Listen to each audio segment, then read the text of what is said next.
Hello guys, welcome back. If it's your first time of watching my video, if it's your first time of coming across any of my video, please don't make it your last. Okay, thank you so much for clicking the video. Thank you so much for watching. And for my returning subscribers, thank you guys. Thank you for your support. I really appreciate. So guys, on this video I'm going to show you how I made this Fulani braid for my toddler, or you can call it protective style. Yeah, it's so simple and it's so easy. So first of all, I made one feeding braid at the middle to the back, and the back, as you can see, I made box braiding like 2 lines. 2 lines is enough for me. Then after that, I started to braid it. I have already given the hair the shape that I am supposed to use to braid it. As you can see, the big one at the middle, then box braiding at the back. So guys, please, I have to apologize because this particular video, when I started to edit the video, I find out that the beginning part, like this one I'm cutting now, the clip is not there anymore. I don't know what happened. I can't even explain. But believe me, I'm assuring you that with the clip that is here already, you will learn a lot. You will achieve a lot from it. Okay, just pardon me. So guys, at the end of this video, if you like it, if you enjoy watching the video, please don't forget to give me a thumbs up. Okay, leave a comment on the comment section what you think about the hair, whether you give it a try or we have already tried the hairstyle before. Please don't forget to subscribe. Okay, that red button that says subscribe, just click on it and on bell notification so that whenever I upload a new video, you get the notification. Okay.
So guys, I'm going to show you how I achieve this coily end without a hair roller.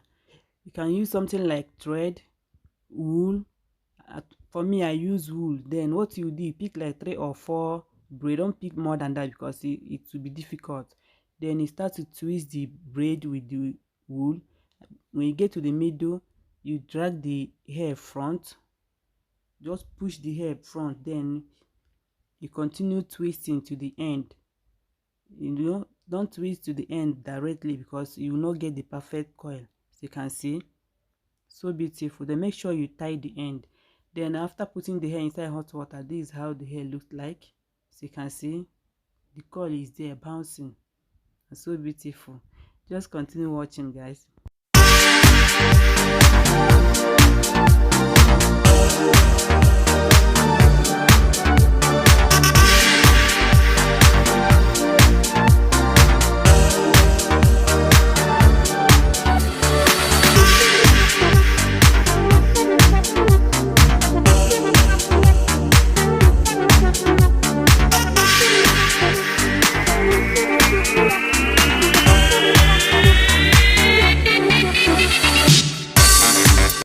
So guys, this is the final outcome. As you can see, so beautiful. You see this my baby girl, and I think it's time she will start paying me because she cannot make free hair be doing this kind of shakara for me. No, she will pay.